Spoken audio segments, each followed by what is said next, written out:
Well, this week we celebrated Independence Day, but have you thought about how to reach your financial independence, especially as you age and get older? As many as a quarter of all employees expect to work beyond the age of 70 in order to live comfortably in retirement.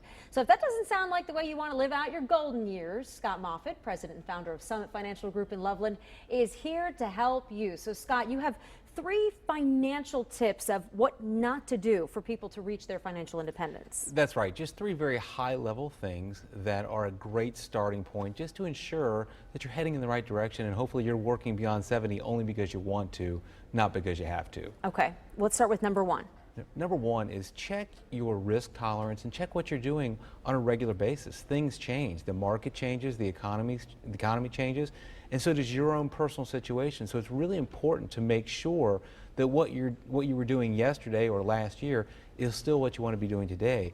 Specifically, as you move closer to retirement, the amount of risk you're willing to take, the amount of time you have to recover from maybe a loss just isn't as great. So we've got to stay on top of it. Okay, I remember when I first started working, I was in my early 20s, they said the higher risk, the better, because you're young, you can ride this out. So at what age should you start to say, okay, I'm getting closer to retirement, I should pull back a little? Sure, it's a difficult question because retirement age is different for everybody, but certainly as you start getting within that 5 to 10 year period of time, you've got to take a real hard look at how much risk am I taking, how much of my money can I lose before it really begins to jeopardize my standard of living. You also have to look at other sources of income. Some people take money from investments, some have pensions, Social Security, so it really depends on your own particular situation, but the key is making sure you understand how much risk you're taking. Okay, so not necessarily your age, but it's the time out to your retirement. That's exactly right. Good deal. How about number 2? Number 2 has to do with college and retirement.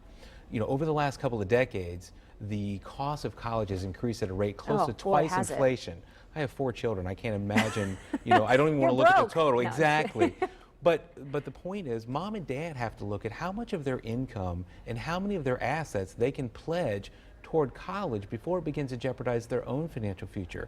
Because the last thing that you want to be doing as you're heading towards retirement is still worrying about student loans that you've taken out for your children. So balancing how much you're putting away and how much you're obligating yourself to college so that it doesn't impact your retirement, really important.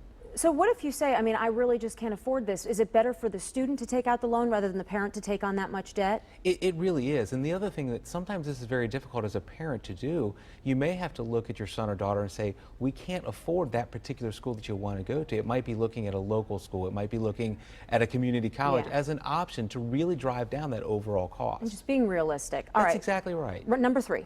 Number 3 is not only looking at diversification of your risk, but also looking at diversification of the way your money is taxed. So we have tax-free investments, we have capital gains-oriented investments, investments taxed like income, ordinary income. You have to understand when you move into retirement, how much of your money are you going to keep, how much is going to Uncle Sam. Tax laws change significantly over time, and we've got to make sure that we're prepared no matter what happens, that we've got varying sources of taxable investments. Good advice, as always. Scott, thanks for joining us again. Thanks for having me. If you have more questions for Scott, be sure to contact him at Summit Financial Group in Loveland.